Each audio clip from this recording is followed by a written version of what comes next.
Welcome to Gardening with Friends. We're at Janoski's farm and greenhouse learning the right way to plant seeds indoors. We're going to go behind the scenes to see how it's done. Well, we got special access. We're back in the seed room. Is that what it's called? Yeah, the seed house. Seed house. Yeah. This is Steve Janoski, and your job is? Well, I do all the seeding here. I order all the seed for the farm, and I seed all the vegetables that we grow out in the field. That's one thing about our farm. We do every vegetable. We start by seed in-house, and wow. We nurture them and transplant them until they're ready to go out in the field. And then we make sure we have the quality and plants that we want to put out to grow the produce for our customers. Well, I just want to show people how to start seeds. And the first question is, this doesn't look like anything I've ever seen before. This is something we use more to save space in the greenhouse. In a tray like this, I can put about 500 seeds, and in the space of, this is only about 10 by 20 inches, and that saves us a lot of space while they're just waiting to germinate. All right, what are we planting in? What I like to use for starting my seeds is a propagation mix. That's really just a fine mix. Like, if you can feel this, it's like super soft, not really clumpy. And you've already added some water to this, because it seems moist, or it comes that way? No, I've added water, and anyone doing this would want to take their bag, and if it's really dry and it doesn't hold form, then you need to add some water. Yeah, if you take it in your hand and it holds some form, then it's good. All right. Whereas if it was like dust and just falling between your fingers, you need to add some water. When we fill these up, well, just show me. Do you pack it in, or should it be light, or how should it be? Well, I like to fill them lightly, but to do the way I do it, I like to press it down a little. So I fill up the rows nice and lightly, and I just don't even push it down yet. And then I take another tray, and I set it on top, and I just make a little indent, because I don't want the seeds to roll out of the channels. Not like too bad, just that gives me about a quarter inch. Get it nice and even. Here, I'll pass this one off to you. Yeah, and then fill up another one. Wow, that's a good trick. It gives you a nice channel to work with. Now, if you do this and you happen to get a couple that are too close, just push them with your finger. All right. Yep, all right, let me see you do a row. So, like, when I get started on a new project, I don't really count them, but I'll count the first couple rows just to gauge myself. And then once I have like a good eye for what... Oh, see, mine are already too far apart. Yeah. And like, just doing this for so long, you can count pretty fast. And I would probably be fired by now. Maybe not fired, but talked to? Mentored. And now I've dropped a bunch in here. That's okay. We'll count them in later. All right. Obviously, my rows don't look anything like your rows. A little bit different, but you're learning. All right. Am I close enough?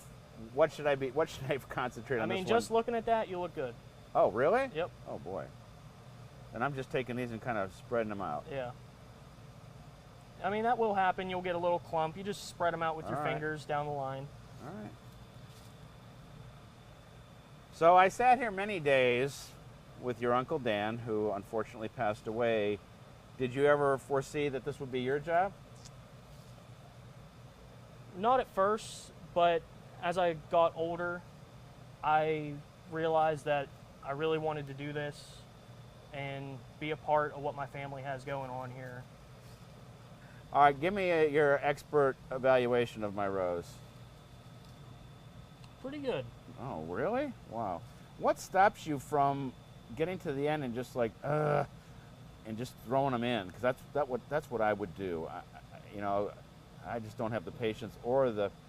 I mean, I like to do things right, but I guess I just don't have the patience to do it right. So I think it would make me more mad that I didn't have the quality that I wanted. All right. Well, not bad, but Not that good. No. All right, what's next?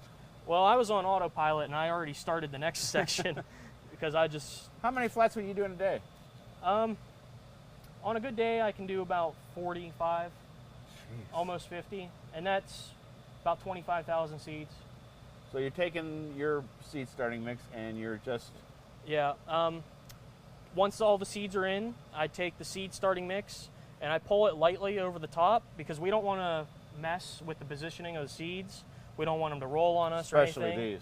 Oh yeah, those are pristine. We don't want to mess anything up with them. So I just lightly put it on top, and I'll get you some dirt here. Just gently put it on top. Yep. We're gonna make it flush with the plastic. All right. So like I like to work from one side Oh. and go perpendicular to the to the lines. That way you're not pressing the seeds around and Okay. everything. And like you'll see the plastic on top. We'd hate for the spacing to be changed. Yeah. So we got a nice finished tray here. Is that The okay? next step would Mine be okay? to, yeah, pretty good. All right. I like to just clean the edges off so I don't have excess dirt. All right. And I have some tags made up for that already. Well, very, very important, right, are the tags. Oh yeah. Did you ever do that when you started doing this, where you got kind of involved in it and then realized that, oh no, I don't even know what that is? I learned my lesson once. Oh yeah? Yep. Where, does it have to go in a special place since you're doing so many? Well, right now I'm just going to lay it on top. All right. Because when I'm doing this in mass, I stack them up into piles. Okay. And then I haul them to wherever they're going to lay out. And the date is on here.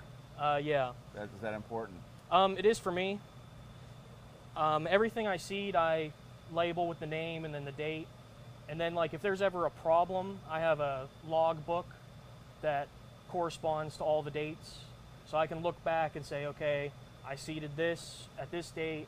Well, it didn't germinate. Maybe I should call my seed supplier and see if there's a notice on that seed. So for our lettuce here, all you do is water and keep them wet until they sprout, right? Yeah. I don't want to go too high with the pressure because I don't want to blow off the light soil that we have on top of here. So I have my hose here, and I just get it nice and gentle, and I just go over top them real light. Oh yeah, that is light. You know, I like to use that fine water breaker because it just really spreads the water out. You don't have large, thick streams coming out and blowing the dirt, because this dirt is light. It'll move. And you can see, you know, like none of the dirt moved, so we're good. And then once it gets germinated and kind of like in this stage where you got nice roots holding the dirt together, you don't have to worry so much. You can just turn the hose on and water them down. So we're standing in front of 70,000 pepper plants? Yeah, that's right. 70,000, all seeded by hand. By you, right? Yep, by me. Wow. So talk a little bit about the joys of working in a greenhouse like this. Well, the weather's always nice. It doesn't rain on you, so you can't really complain too much. But when the sun comes out? It can get a little hot, but it's nothing you can't handle. Steve, thanks so much for showing us everything. I learned a lot. Yep, thanks for coming out, Doug. All right. Well, we had a great time today at Janoski's Farm and Greenhouse. Anytime we visit here, just the color, the aroma, boy, it gets you ready for spring. Now, be sure to check me out online. Lots of great gardening info there, how you can join my Seed of the Month Club. Until next week, I'm going to be starting more seeds with Steve. We'll see you then.